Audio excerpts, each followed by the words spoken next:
carried stockmen. They carried soldiers. They carried legends from Beersheba to the mountains of the high country. The thunder herd still 2,600 rides. meters!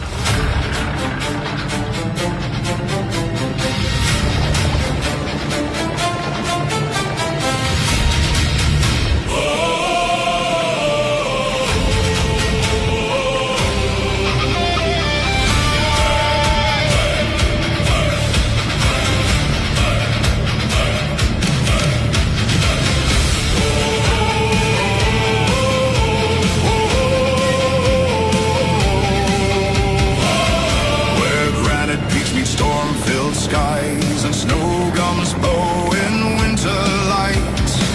1,000 shadows cross the dawn, their wild hearts burning through the night. Their blood remembers campfire smoke, long dusty trails and stockmen's hands.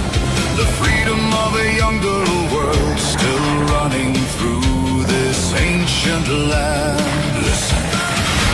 The mountains know their language. Listen. The valleys speak their names. They are the thunder rolling beneath the southern sky. From Beersheba's fields of glory to the mountains standing high, no chains can hold them. No walls can tame them. The spirit of the light horse rides. They are the thunder, and the mountains know their names.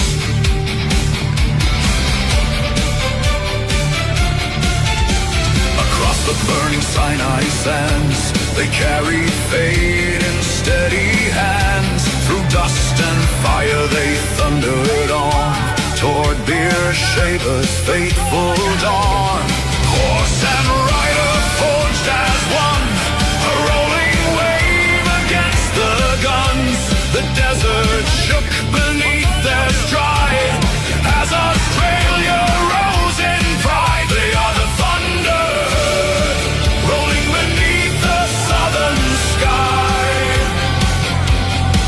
From Beersheba's fields of glory to the mountains standing high, no chains can hold them, no walls can tame them. The spirit of the light horse ride. They are the thunder, and the mountains know their name. And standing on the highest ridges, when the world below is gone to sleep, the ancient stallions face the darkness, guarding secrets they still keep.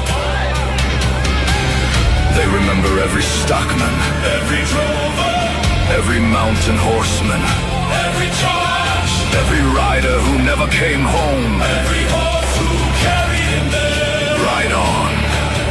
Ride on.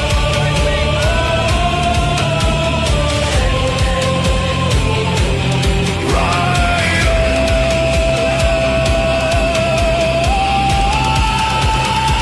They are the thunder.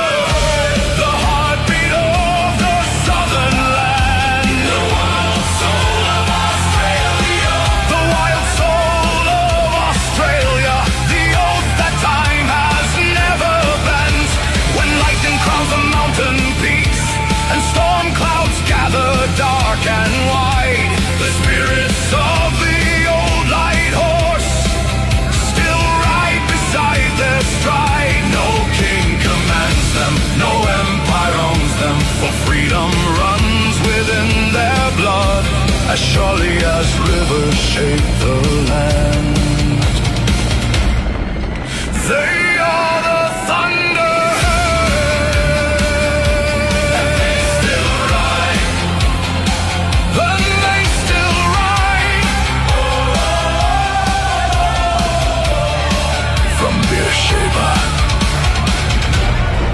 To the high country, the thunder herd still rides.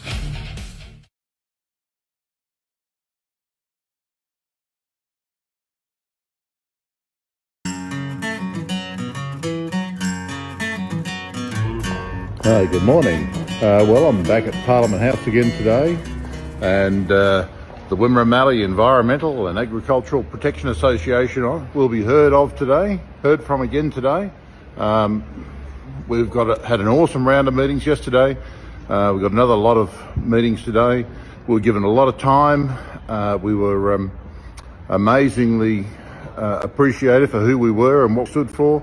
I'm still trying to get a meeting with Murray Watt and Chris Bowen. I'm hopeful we can. I've got another lead to try and make that happen. But what I did yesterday was I went into question time for a little while, and in question time I was very disappointed with the response of the government and Jim Chalmers. They've got homeless living in Australia. We cannot build houses for the life of us. High cost of living, pressures on Australian living standards, and all they're doing is they're playing brutal intergenerational politics. This is absolutely not right. We need a better Australia. We need a stronger Australia. We need cheaper, more efficient economy. And then I hear today they've announced $2 billion going to the aluminium smelter in Newcastle. Honestly, these guys should hang their head in shame at the disruption, the destruction of our economy, the lack of competitiveness of our large-scale refining and processing industries. This is absolutely not fair. We absolutely need a different approach. We need to build an economy. We need to grow an economy. We need to become a better country in time. This is just got to change. We absolutely need to get rid of net zero. Net zero's got to go. The Federal National Party absolutely steely resolve. They're going to abolish net zero if they get to power. Absolutely awesome. At least then our industries can be competitive, our households can have cheaper energy prices, and Australian living standards can start to rise. Let's all work together. We need a better country, not a worse country. The other thing, the security and defence of Australia is a big issue. The rare earth mining, which Jim Chalmers has insisted on some investors divest, that's a significant issue for everyone. I'll continue that fight today, and particularly Avon Bank, which I think has got to be reviewed by a national security arrangement. We cannot allow it to be hijacked by foreign interests. These are Australian assets, have to benefit Australians. We've got to grow the economy as a result. We cannot pass off all the benefit to overseas interests and foreign multinationals. Thank you very much. It's Ross Johns here from the Wimmera Mallee Environmental and Agricultural Protection Association, and I'll show you the sign again. Wedge-tailed eagles aren't fan of wind farms. Outside Parliament House. And Murray Watt, take note.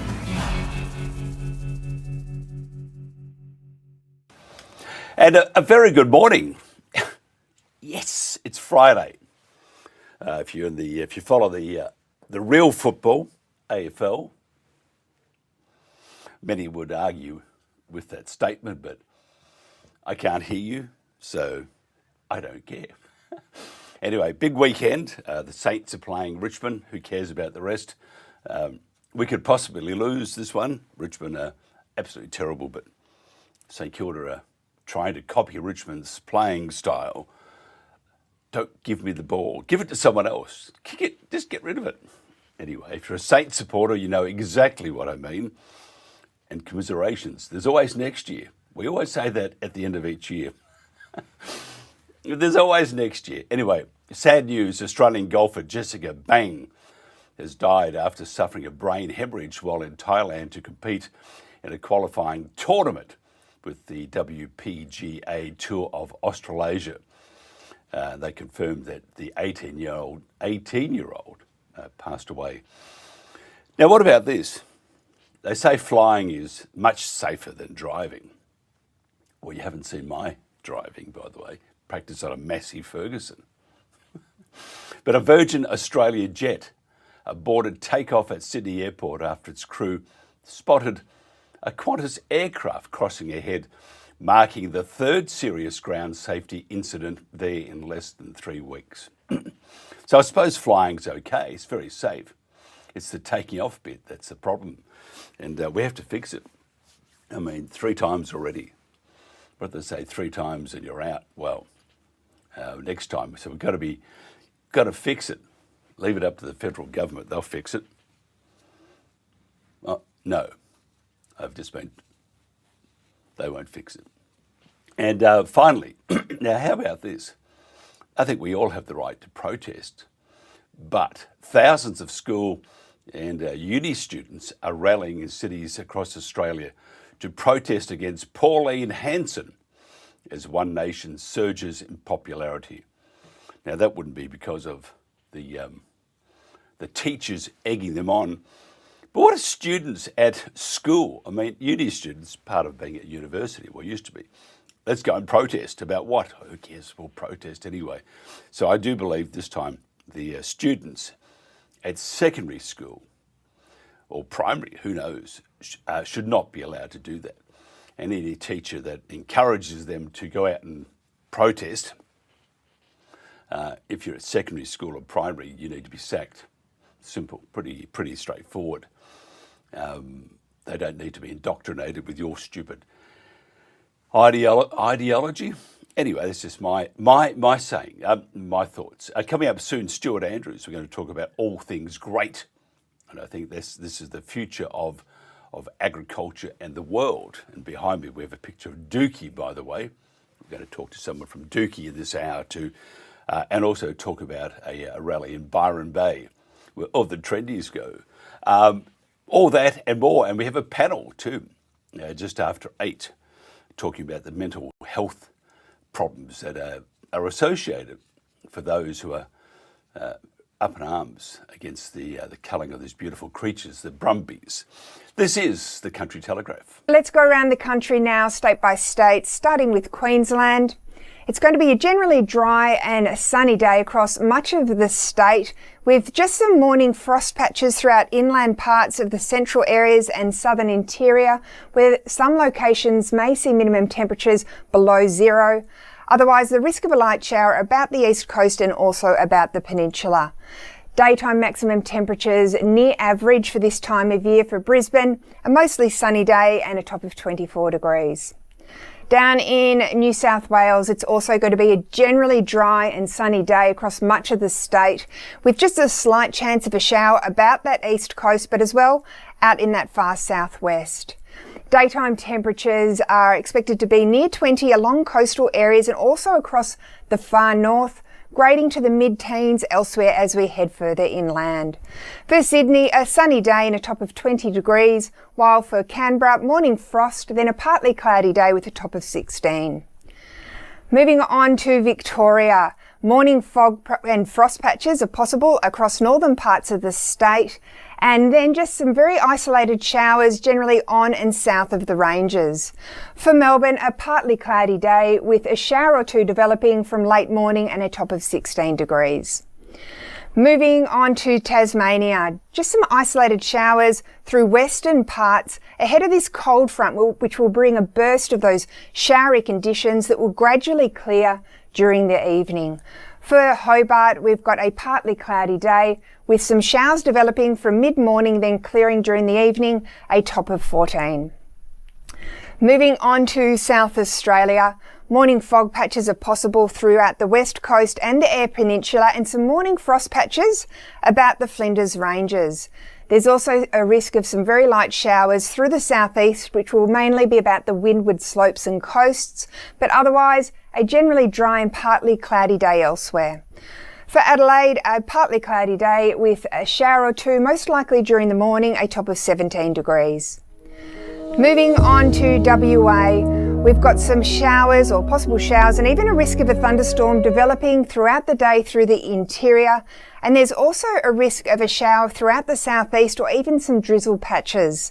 In the southwest, however, dry and mostly sunny conditions. For Perth, morning fog and frost patches are possible, but then clearing to a sunny day with a top of 22. Moving on to the Territory, it's a generally dry and sunny day across much of the state with just the risk of a shower developing later about the very far southwest. Morning fog patches are possible about the west coast of the top end, and we do have a dry southeasterly surge that will push its way up into the top end throughout the day. For Darwin, a sunny day with a maximum of 34 degrees.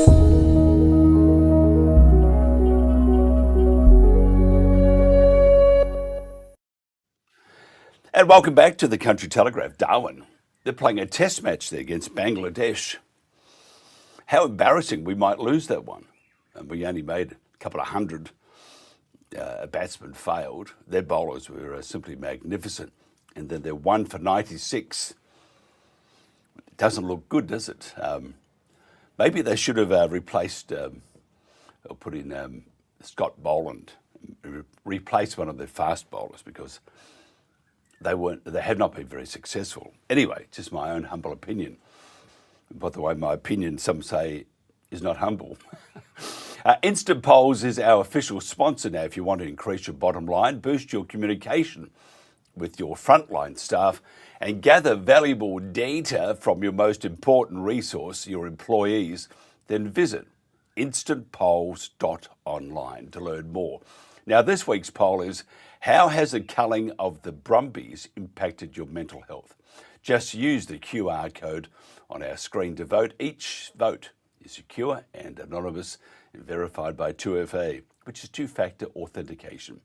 You'll have a week to vote before the result is broadcast on the Pulse after 8 a.m. I think it's going to change because next week we change our entire, everything changes. It does, trust me. The link will also be published on our Facebook page. Share the link, share the love, and ask your family and friends to participate, because it really is a fantastic addition. Gives you a voice, and that's very, very important. I'm just trying to find something here because it's just jumped away from me. And by the way, the Instant Polls, it's free. It's part of what we do here, just to make it a I can't find what I'm looking for. I'll play this anyway. It's free. It's absolutely fantastic.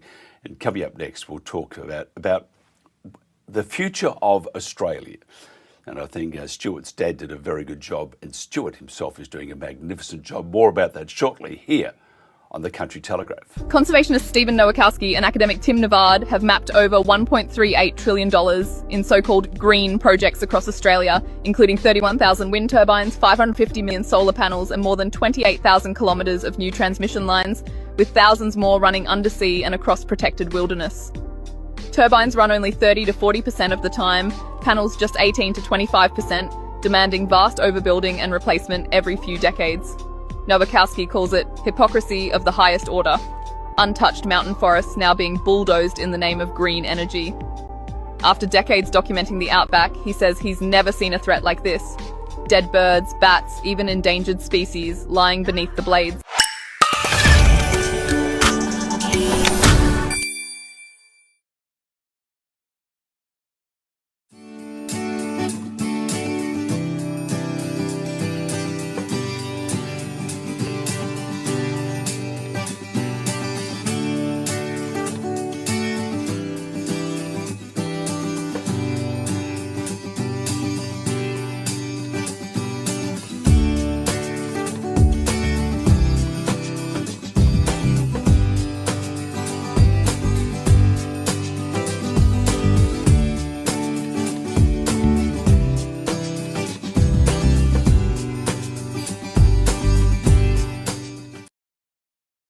Management was deciding in the dark. We lacked a method to hear from people across the organisation. We started using instant polls under our brand. Their expert design templates made it effortless to ask the right questions of the people who matter most, our frontline teams.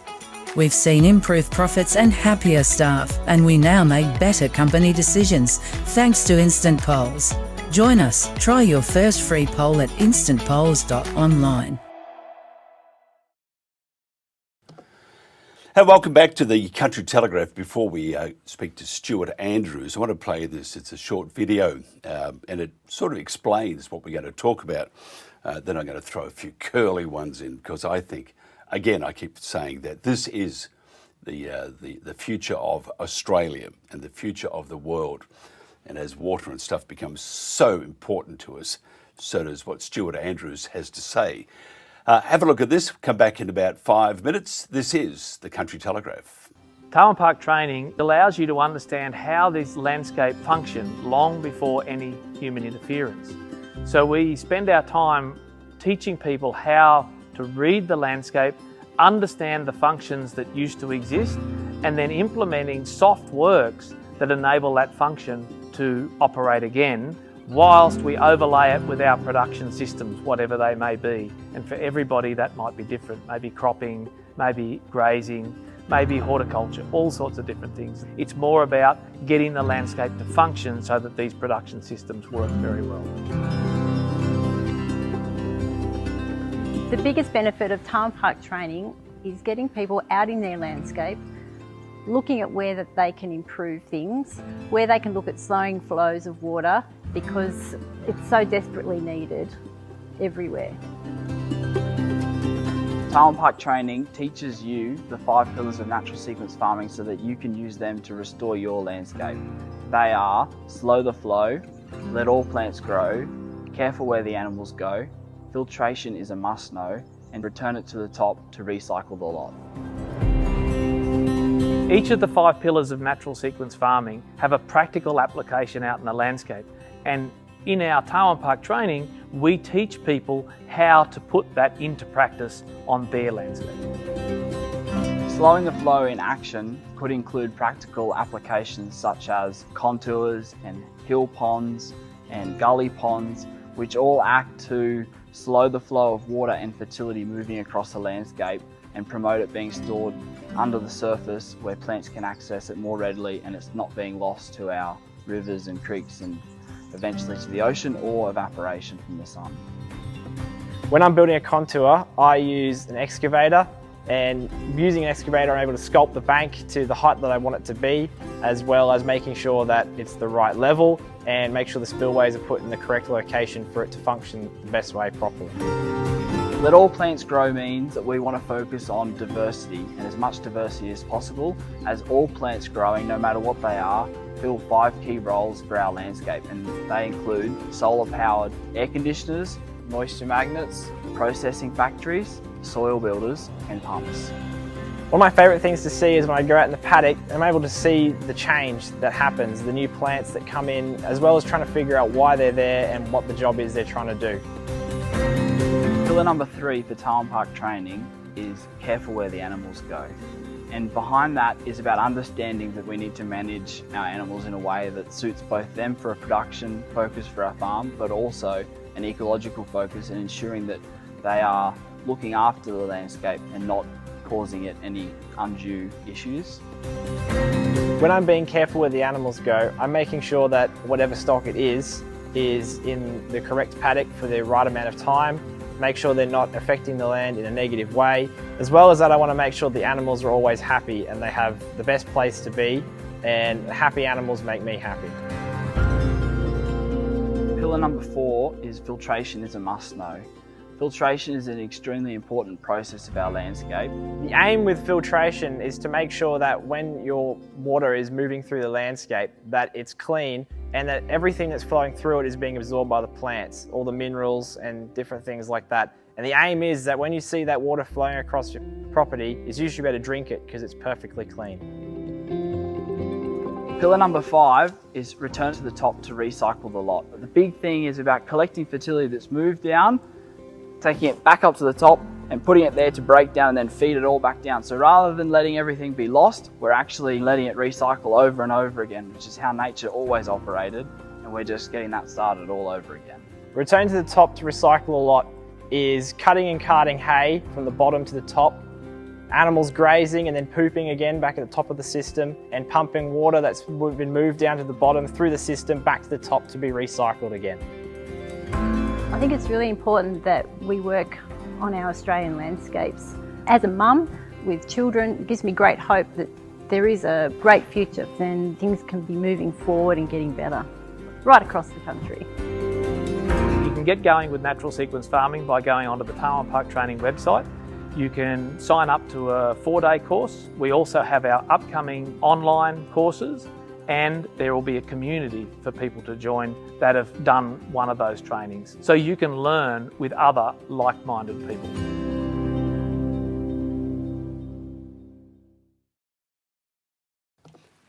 Stuart Andrews is a farmer who has dedicated over 30 years of his life to understanding, practicing and teaching land rehabilitation techniques. Now, Stuart was raised on the 1,500-acre property Tarwyn Park, Bylong, now the celebrated home of natural sequence farming, pioneered by his father, who we've had on, Peter Andrews.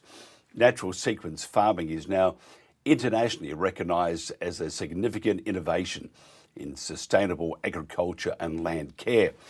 And the story of Tarwyn Park is featured, well, it's been on the ABC program Australia's Story, Four Corners. And in 2014, Stuart acquired the degraded agricultural property Marloo, which he is now regenerating to demonstrate what can be achieved. Currently, Stuart's property Riverside in Kybong marries NSF with other tried and tested models of regenerative agriculture. This trial is intended to establish a model of land rehabilitation that can be scaled up from very small blocks to large acreages, while also allowing the farmer to derive an income from the land. This trial builds upon Stuart's extensive knowledge of environmentally beneficial farming practices, reflects his commitment to sharing knowledge with others, and is guided by models of regenerative agriculture that have been highly successful elsewhere in the world. First of all, Stuart, thank you for being patient and welcome. Thank you for joining us. Good morning, Mike. Thank you for having me. I have to say, I keep saying, I think this is truly the future. We need to let go, in my opinion, having been on the land. And I was terrible. I left when I was 18, couldn't wait to get off the land and go and enjoy some big smoke in Adelaide. Not smoking, but the big city feeling. But I recall my dad and all the other farmers and everything, they were encouraged to do probably everything that destroyed the soil. And water-wise, we had the channels in the back that we pump out, with the sprinklers and the whole lot. And then when there was a drought, there was all these, you can't do that, you can't do that. They had to flush every once a day, which is terrible if you were the last one. All that sort of stuff, which happens on the land. And that's why I think what you're doing and what your dad has initiated is absolutely stunning. It's fantastic. What's your definition of natural sequence farming and the key elements of it? I guess the simplest way to put it is the understanding of the hydrological function of landscapes prior to human interference. And in our training, we refer to that in our 5 pillars, which you've just seen on that on the little video before. And that's slow the flow, let all plants grow, be careful where the animals go, filtration's a must know, return to the top to recycle the lot. Now that's pretty much it in simplicity. And so if you can replicate those things in any way, it doesn't necessarily have to be exactly the way we would teach people, then you are restoring the function of that landscape. Unfortunately, our farming practices in the past have more been around drainage or draining our landscapes, because the landscape that was here 230 years ago and prior to that even was quite a wet landscape, surprisingly enough. And so there were areas that were wet, which, the thinking at the time was that if we drain those areas, then we can make them more productive, which is true. You do for a short period of time. Unfortunately, once you drain it, you can't undo it. It continually drains and gets worse. So then every time it rains, all you do is drain all of the water and the fertility off of the landscape. We're talking about a landscape that actually held the water in the soil. It had multiple amounts of plants to help build that soil structure up, so that when it rained, it was capable of taking it in. I mean, I'm here at Casino at the moment running a 2-day course for the guys around this area. And I was just explaining to them yesterday, the floodplain system we were looking at, it's a large enough floodplain system, we were only looking one small part of it. The capacity for that to hold water in it is massive. And we talk about all of these areas where you see flooding, and there's been copious times of flooding around Lismore, which has massive impacts on the community of Lismore. And this can all be resolved by repairing our landscapes that feed those areas. And so if we just start thinking about water as the That's the primary thing we should think about on all landscapes. How do we manage that water? How do we hold it in rather than running it off and draining it away? We should value that. I guess that's the simple part about NSF, and that's what we're trying to achieve. Is this a form of regen farming? Oh, look, I guess it. I guess it is. I don't like labels. I don't like labeling something, because the moment you label something, you start saying, "Oh, well, you can be in this tent. I'm sorry, you can't be." I think it's another tool that you can utilize no matter how you're farming. This tool can be utilized. There are certain changes that we could make in our current farming systems that would make, produce probably better quality food and be beneficial for the landscape. And this is one of those tools that you could use to help along progress that along. So I don't like to refer it as regenerative agriculture as such. It's another one of those tools that you can add in there. What it is doing, it's throwing back respect. It's actually saying we respect the land we live on, we rely on. How do you read a landscape? I mean, you teach us, but how do you actually read a landscape? What aspects are you looking for? Yeah, so we're looking at patterns. So we look at the patterns of water flow, the old patterns of water flow that existed before it became an incised drainage system. We look at those old patterns, so that's one thing. The other thing we look at are the plants. So that these are two indicators that lead us to understand what the old patterns used to be like. So then once we can read those patterns, whether it's the patterns of water flow or the positioning of plants, we then know what we need to do to help get that functioning again. It's not that difficult. It seems difficult. It sounds like it's difficult to read a landscape, but the thing is that this old landscape, it came up with one pattern and it just repeated that pattern everywhere. So once you can see it, like when people come to our course and they can't read these patterns, but once we show them, they say all the time, when after they leave, all they're doing is seeing these patterns everywhere. Now, they would have driven past these landscapes for years but not seen the patterns. And once it's pointed out to them, they can't unsee it. So then you can start going back to your own landscape and picking out those patterns, and you've got the tools now to, however you choose to do it, to start to help get that function and those patterns moving again, because that's the hydrological patterns that built the landscape that we are standing on today. And so if we can get that functioning again, it will build it all by itself. We don't need to do a heck of a lot. We just have to get that functioning. Can all landscapes be improved, rehabilitated and hydrated, or is it some... I'll take that back. I would imagine that all landscapes you can do this, but some will take longer than others. What sort of time frame are we looking at? Yeah, look, that's a question I get asked all the time. And the honest truth is, I don't know. Every landscape's going to be different. We had this conversation yesterday, and if you've got a loamy type soil landscape or a sandy landscape, it can change very rapidly. It will start to change after one rain event. But if you've got a clay type landscape, then it will be slower, because water moves much slower through clay than it does through, say, sand or loam. So mostly what we look at, I would look at seeing significant changes within a 3 to 5 year time, which might seem like a long time, but in the destruction of our landscape, it's actually only a very short time if we can start to turn around in that period. Yeah. Tell me about the cost. Is it expensive to implement? What might be the most capital intensive intervention? They all ask. Cost is very important, and part of the doing it the old-fashioned way, which is just terrible. I mean, the old-fashioned way is what you're doing basically, but the way that governments have suggested. At the end of the day, it becomes more expensive because you're getting less back from the land anyway. Yeah, so anybody who's seen our documentary, there's one of the guys in there, Jack Grote, who's based at Roma. He's done calculations on the work that he's done to install the contour banks that he's built on his place, and that was at a cost, I think it was around $23 or $25 per hectare was his cost.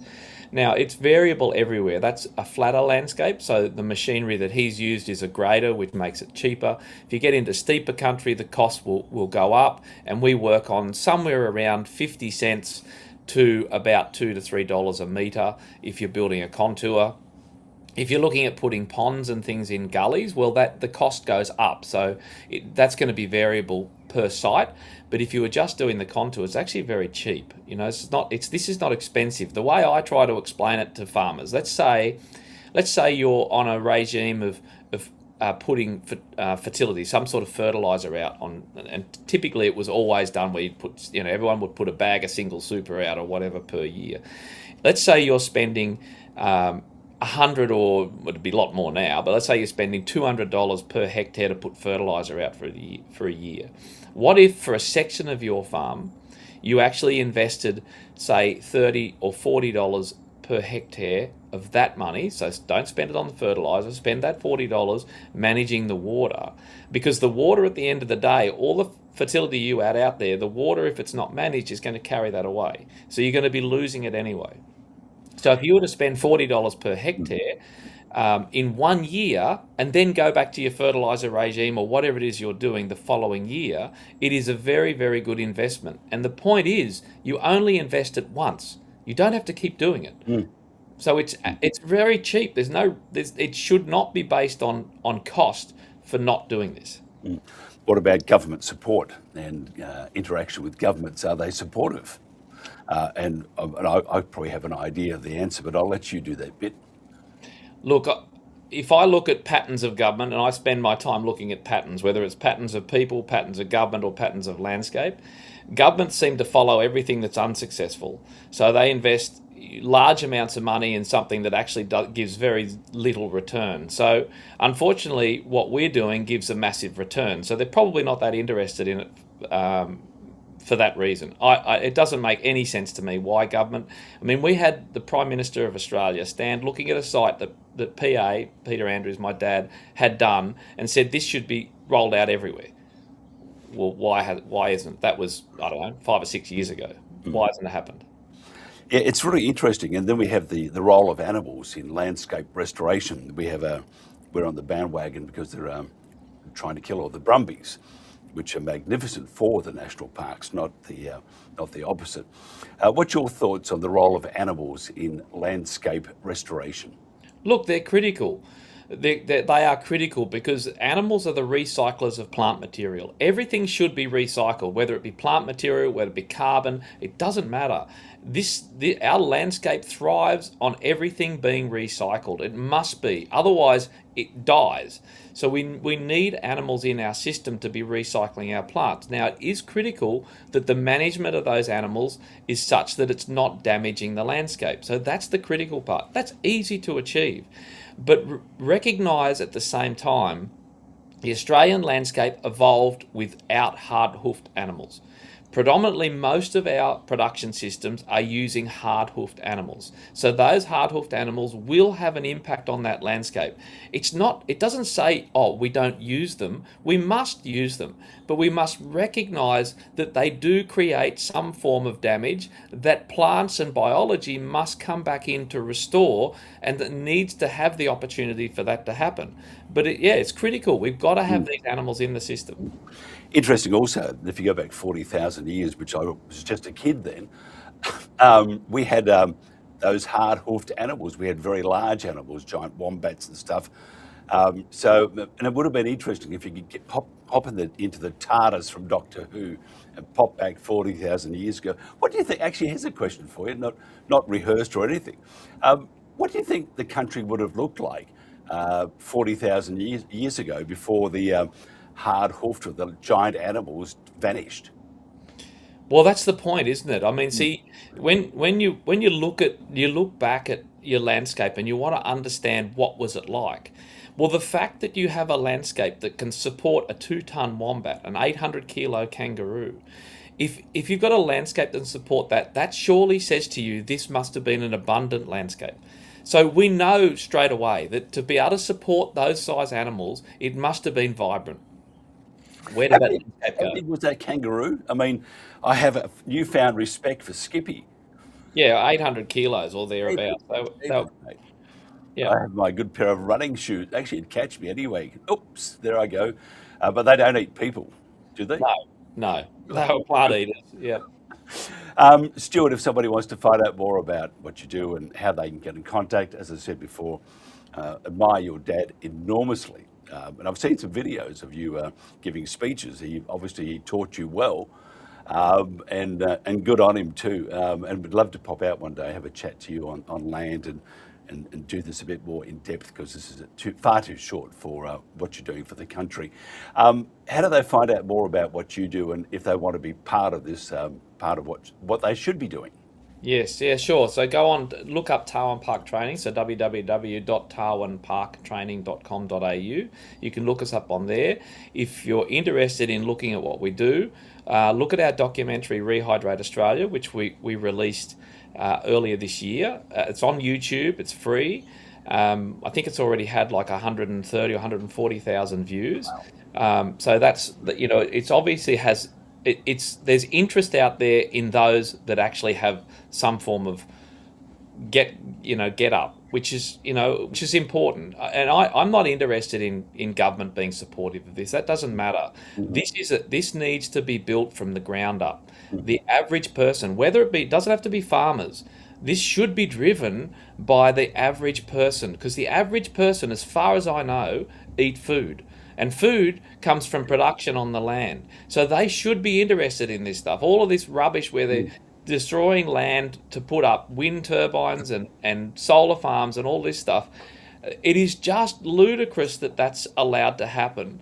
And so we're going to be losing more and more land, and at the same time as land's losing its productivity. So anyway, for those people, the average person should be interested in this, because it's your future that's at stake. And to see that the federal government, Labor, have planned that by 2030 they're going to own 30% of the land mass in this country, and that's probably the seaboards, eastern seaboard and stuff. And look at Tasmania; they sold that huge property, three dairy farms on it, cattle, and they sold it to an English mob who were going to put pine and turbines. And they won the tender because the federal government stumped them up to about $70 million. So that's in itself, this shows you where we're heading. And I do agree. And also another friend of mine showed me a paper that said that under Albanese or under Labor, they would like to us to be less reliant on our own food and import more, which is just a disaster waiting to happen. Stuart Andrews, thank you so much for your time. I really appreciate it. And I would love to be able to pop out one day and do an entire show from your property and pick your brains. More than welcome, anytime, Mike. And make my dad, he's gone now, but make my dad proud of me. See, you could have been a farmer, son. Maybe not. Stuart, thank you so much. This is the Country Telegraph. The Tallises are relatively new to the district, early 50s, and have been farming here ever since. And I took over the family farm, I started the family farm back in 86 and sort of took it over in the early 2000s and have been here ever since. And I brought my lovely wife here. Broadacre farming, wheat, canola, faba beans. We still run sheep, for merino sheep for wool and meat, and we grow grapes. Extremely productive. It is. We don't seem to get a write-off year. I mean, we have some tough years, but we seem to always get a reasonable, break-even crop. It's never a complete washout. And beyond that, we have some extremely productive years where we can grow 4-tonne canola crops and 8-tonne wheat crops, sort of in similar to the Western District, and on minimal rainfall.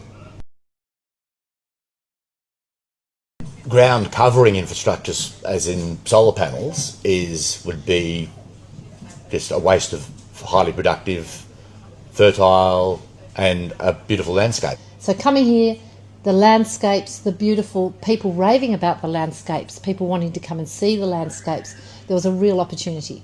So with a really good cohort in the community, we've worked very, very hard to welcome the visitor economy and creative commerce. Really important, and it's taken a long time.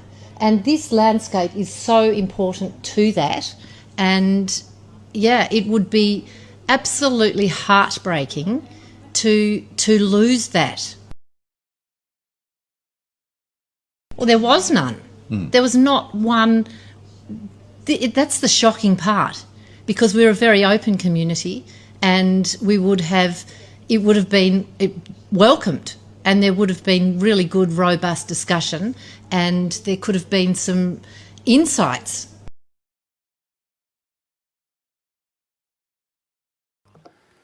And welcome back to the Country Telegraph. Behind me is Dookie, which is on the Facebook page, but I thought I'd use it because I think it's very important. And Dookie is not far from Shepparton, and my wife was born there, in Marubna actually, and the fruit salad capital of the world, maybe not. And I worked at 3SA in Shepparton there, so that's how I met my wife there. But magnificent part of the world.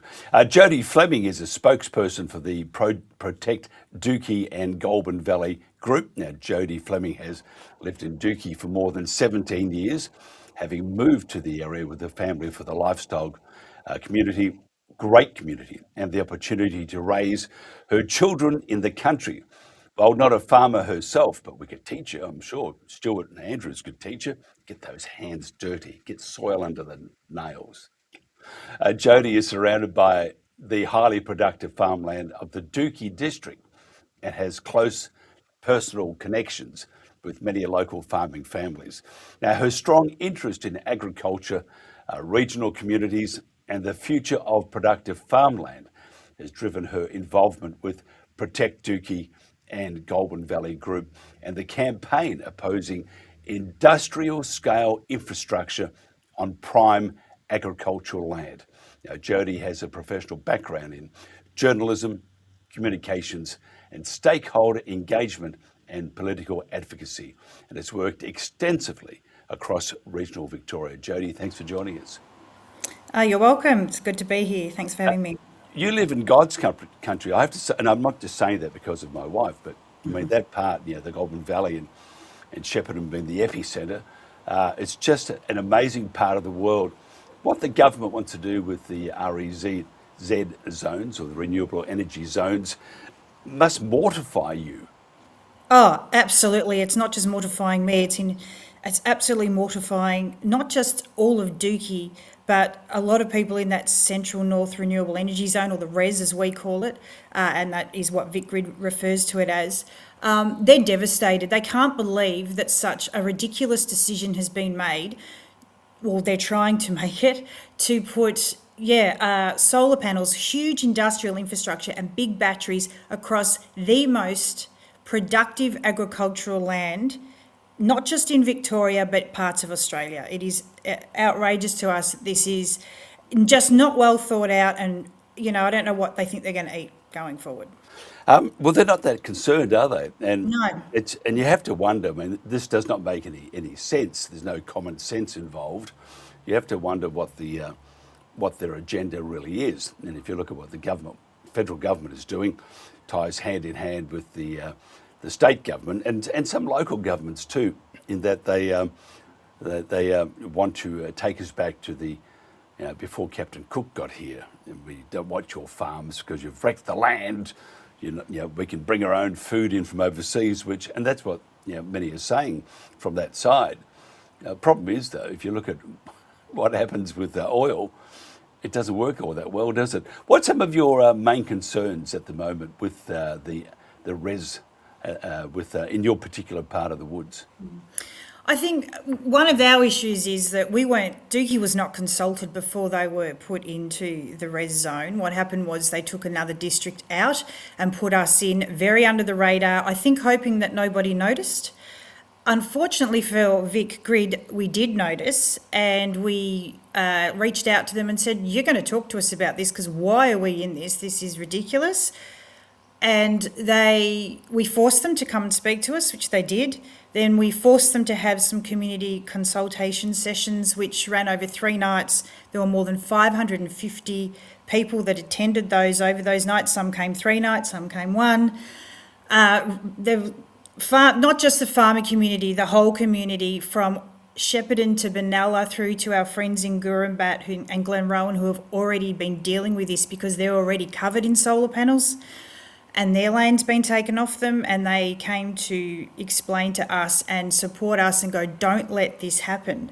And so we have forced their hand in trying to get answers as to why Dookie, how Dookie was put into this, who made the decision, what evidence justified it, and we still don't have those answers. I mean, we have spent a lot of time with sending out, I guess, letters to them, questions to them, community questions to them. They keep coming back and telling us really nothing. It's just, it's rubbish speak. It doesn't answer the questions at all, and just keeps saying, oh, well, we'll worry about that in the next reiteration. What, after they've already declared us as that we will be a zone? At the moment, it's only proposed. But, you know, we need to know, and this is what we're asking, one simple question from VicGrid. What evidence demonstrated that Dookie was suitable for inclusion in that central north renewable energy zone? They've told us a great deal about what it did not know and what it didn't know when it considered Dookie, but it has not adequately explained who made that decision to include us, what that decision was, and what evidence actually justified that. And now we have 11,760 Victorians supporting the call for us to be removed from that 2025 Victorian transmission plan that, you know, we were thrown in blindsided with no consultation, where all the other people in that had plenty of time for consultation. It's really interesting, isn't it? And the whole of Victoria is under attack. Let's look at the cold, hard facts quickly, though. The next election, most of the votes come from, you know, the big smoke. Yeah. And the votes, I think it's about 20% or something from the bush. So you can protest, jump up and down all you like. If they convince the people in the big smoke, then they're going to go ahead and do what they like.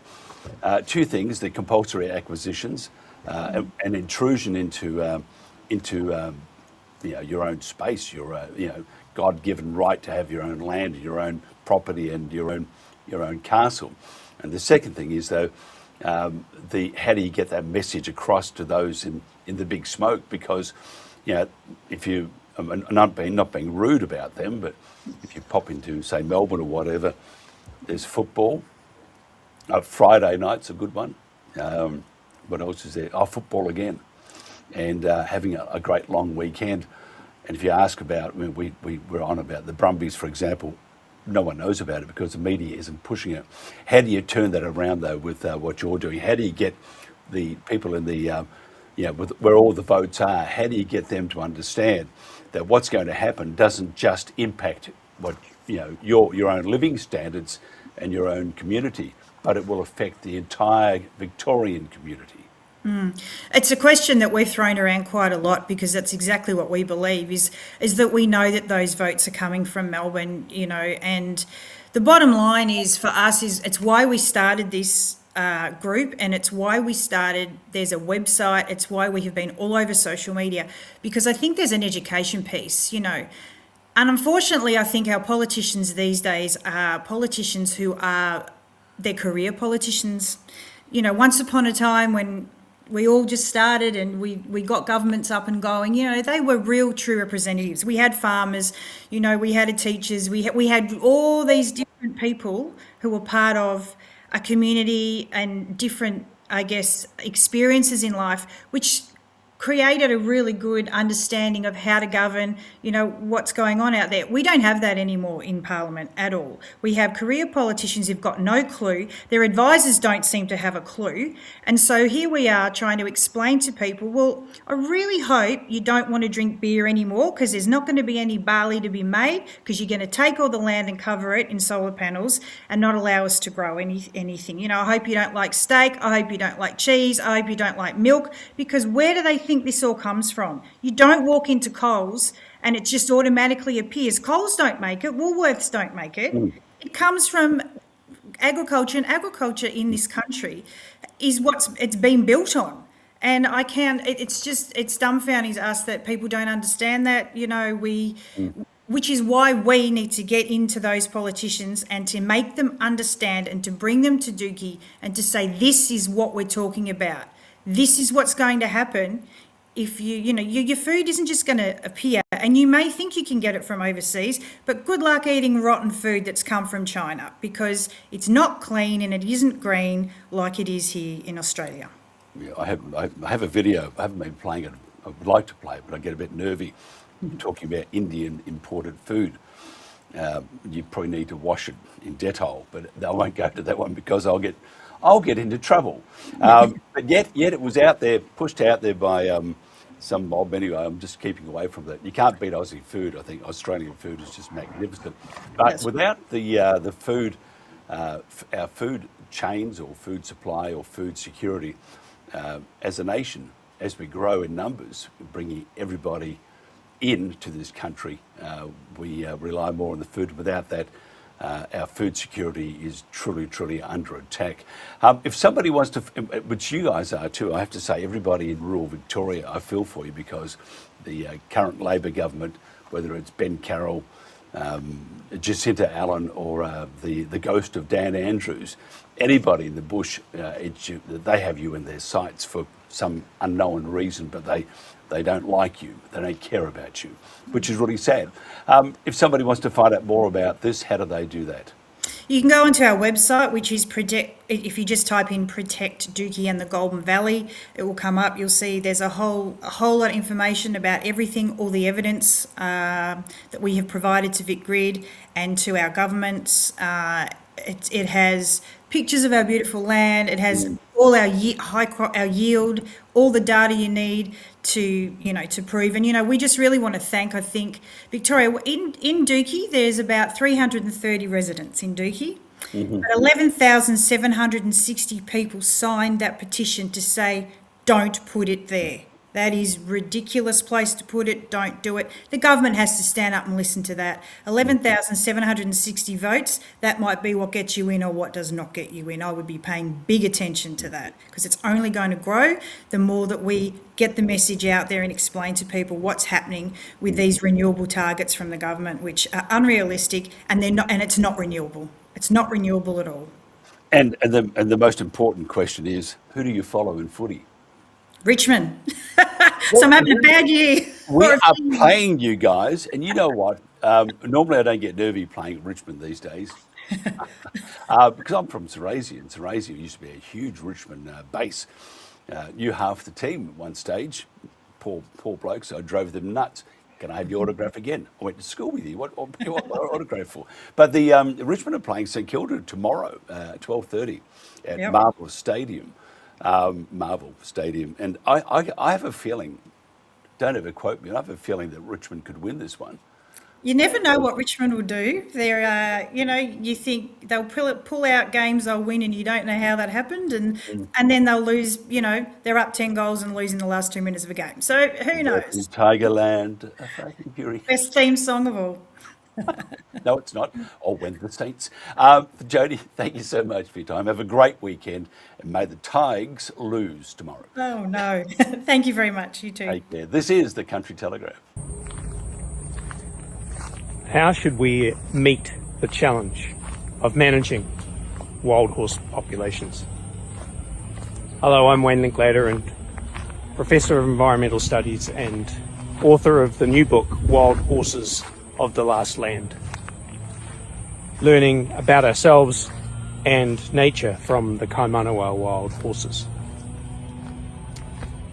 Frankly, how we currently manage populations of wild horses is counterproductive.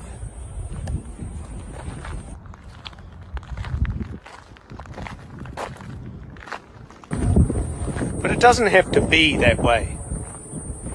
If we would lean more heavily, more fully into what we know about the ecology and behaviour of wild horses, we could design a scheme for managing their populations that is more effective, efficient, and yes, humane.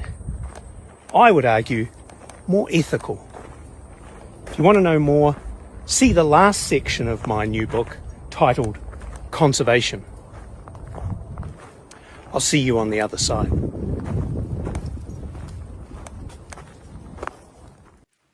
And Wayne is an absolutely magnificent person, even though he's from New Zealand and lives in the States at some university, I think in Sacramento in California. But magnificent. We'll have him on many times.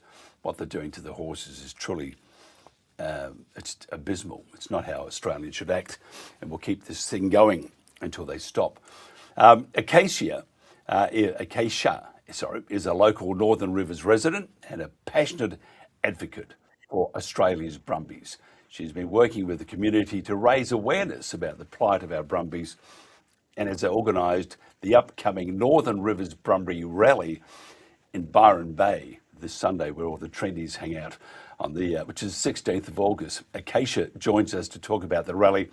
And if you're nearby, you must go along to it. Acacia, thank you for joining us. And all the trendies will be there. Hey, bruh.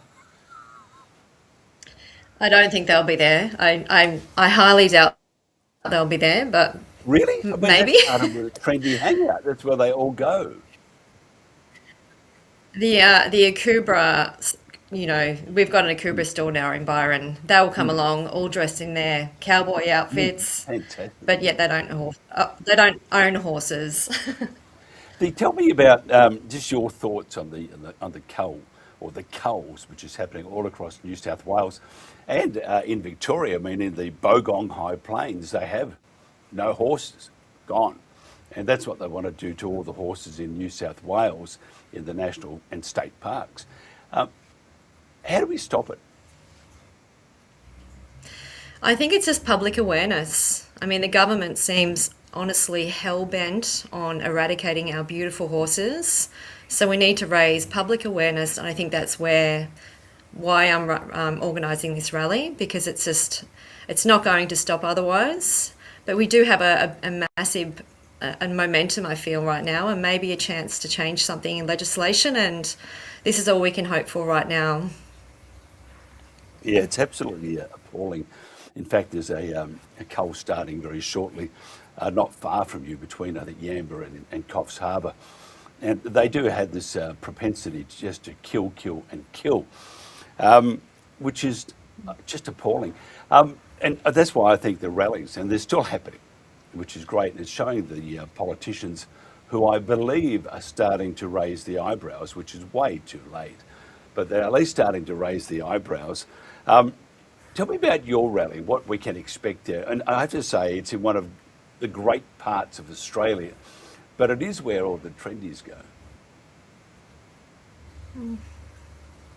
Yeah, Mike. I think we can use that to our advantage, because we do have a very diverse crowd here, and it is also the Writers' Festival. So there are going to be a lot of people in town who most likely have never heard of what's happening, and it does seem across the board that the general public don't know what's happening. It's my dog having a cough. So we do have a fantastic opportunity to reach a lot of people that wouldn't normally be aware of it. So we've got some amazing speakers coming. We've got Carmen Jackson, we've got Sybil Foxcroft, Jennifer from Save a Horse Australia, and the Animal Justice Party also speaking. So, and also we hope to have a gentleman named Michael Franklin from Franklin Horses. Michael, the Franklin family are one of the oldest families in the region, so they've been there since the 1800s. Michael's been very passionate in advocating to stop the culls. So Michael will be setting up he doesn't want to call it a protest camp, it will be a concerned citizens camp down at Urigi National Park, which is near Grafton. So Michael will be speaking personally about what he intends to do, and to hopefully rally people to go down there and be boots on the ground. So it's very exciting to have Michael here. I know he's like me and doesn't like to speak publicly, but he's going to do it for a good cause. I have to say you're doing a magnificent job, and I appreciate your time too. If somebody wants to find out more about this rally, and I think they are all so important. We were in Tumbarumba, I think it was last weekend or weekend before. It just goes by so fast. But Tumbarumba itself, small town, big turnout, along with all the other places around Australia. They're continuing these rallies. If they want to find out more about the Byron Bay rally to protect and save these beautiful creatures, and as Australians, we should be ashamed of what's happening. How do they find out more about this rally? Yeah, so I've started a Facebook group, Save Our Brumbies Northern Rivers. Join the group, be connected to like-minded people. We've been discussing it. We'll be discussing what's happening down at Urigi National Park as well. So I created that group just a couple of weeks ago after our Ballina rally, just because we needed to be connected. We wanted to be connected. We didn't want to just disappear. So I think that's a fantastic way for people to connect with our community. Absolutely brilliant. And you will go to heaven too. I'm not. But just give me a wave as you pass. As long as I'm with the horses. Yeah, they'll be there. You will, Mike. You're doing great work.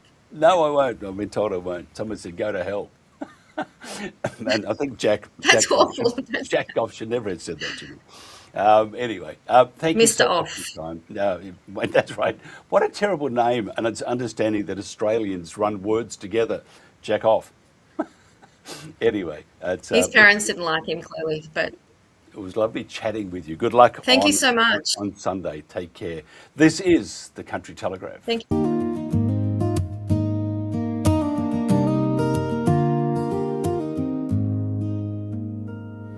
From England's green and rolling hills to Australia's dusty plains, our stories ride on faithful hearts through sunshine, wind and rain. The Brumbies run where legends live, where freedom still belongs.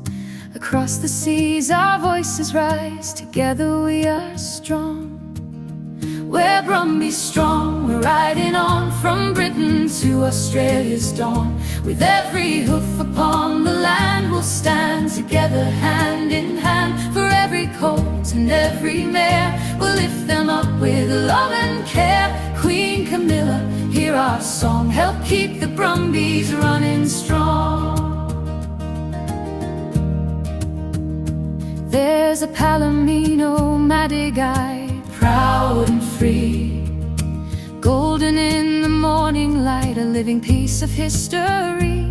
Still fighting for the right to roam the mountains, cross the streams, beneath the southern sky. Don't let these noble spirits fade, don't let their story die. We're Brumbies strong, we're riding on from Britain to Australia's dawn. With every hoof upon the land we'll stand together hand in hand. For every colt and every mare we'll lift them up with love and care. Queen Camilla, hear our song, help keep the Brumbies running strong.